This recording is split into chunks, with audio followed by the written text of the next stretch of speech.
Olá, gente. Eu sou Marlos Pessoa e este é o canal Os Sentidos Ocultos das Palavras. Hoje eu quero trazer o papel da metáfora, especialmente para designar partes do rosto humano. Gostaria de inicialmente pedir para que todos que assistem curtam o canal, compartilhem e se inscrevam para serem notificados, marcando aquele sininho de notificações para serem avisados quando um novo vídeo for postado, como faço todas as quartas-feiras. Então, o papel da metáfora tem uma importância muito grande na designação dos objetos da realidade. É comum que as comunidades escolham arbitrariamente um nome para as coisas, mas muitas vezes nomes já existentes servem para designar outros, por similaridade e substituição. Por exemplo, no caso da metáfora, alguma semelhança de sentido, de forma ou alguma outra forma vista como semelhante, serve para que os nomes possam ser designados. Então, eu escolhi o rosto humano porque são palavras que usamos cotidianamente e que por trás delas se escondem sentidos que revelam, portanto, metáforas, tropos semânticos a que já me referi, que fazem parte dos processos de ocultação e criação de novos sentidos.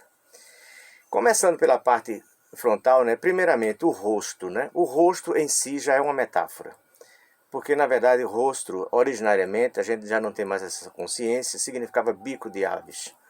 Passou, ninguém sabe por que razão exatamente, a designar o rosto humano.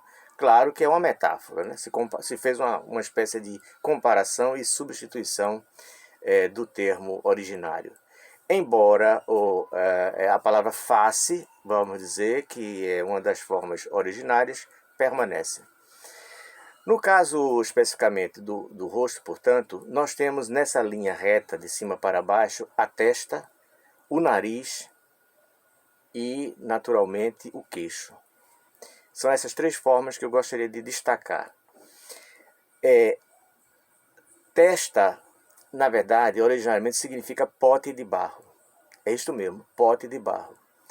Então, observe que esta parte frontal, a fronte, vamos dizer assim, essa parte frontal da cabeça, foi então associada por uma metáfora com a testa. Testa significa originariamente pote de barro.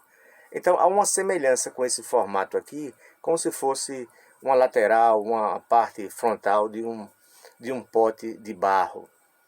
Daí o termo testa passou, portanto, a se referir a esta parte da cabeça.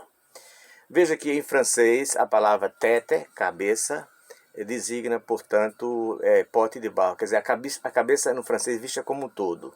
No português é só a parte frontal. A segunda palavra, portanto, de nariz, não é propriamente nariz, porque nariz está próximo da sua forma originária, mas é venta.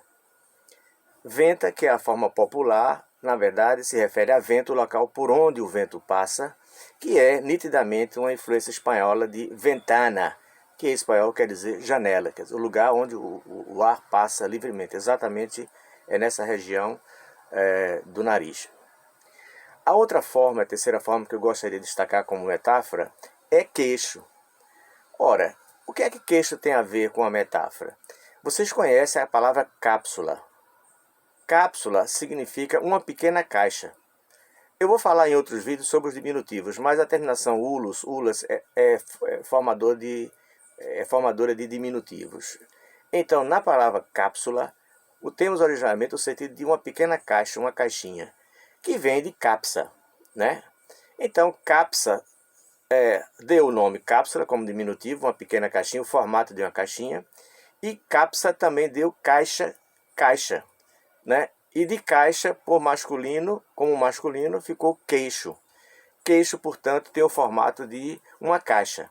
Você pode perguntar que é a caixa de vários formatos. Sim, mas havia especificamente uma caixa que tinha esse formato, pelo menos na parte interna, um formato meio arredondado.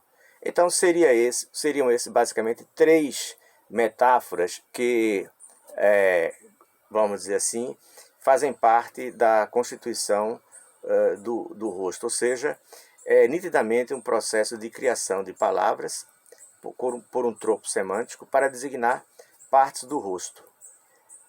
Quer dizer, mostra como a metáfora é criativa na elaboração e no surgimento de novos sentidos.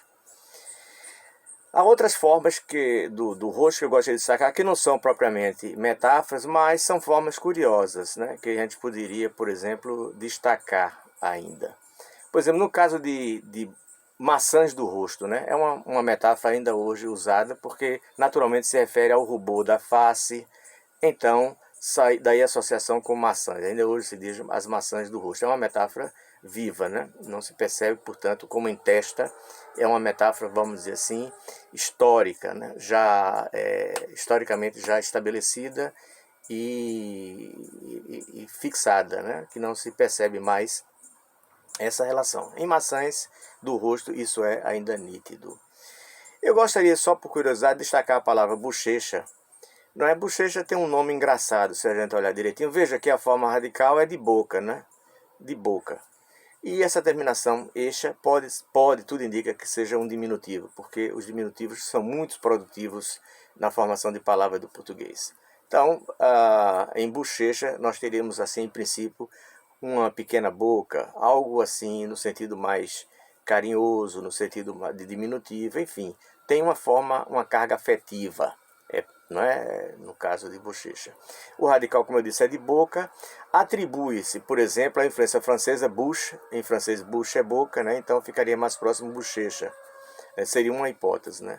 Há outras ideias também, mas o que eu queria destacar é a relação que tem com a palavra boca e com o diminutivo. Bom, são essas formas que eu gostaria de trazer hoje, dando ênfase, como eu disse, às metáforas, que são, na verdade, tropos fundamentais para a criação e ocultação de novos sentidos. Muito obrigado.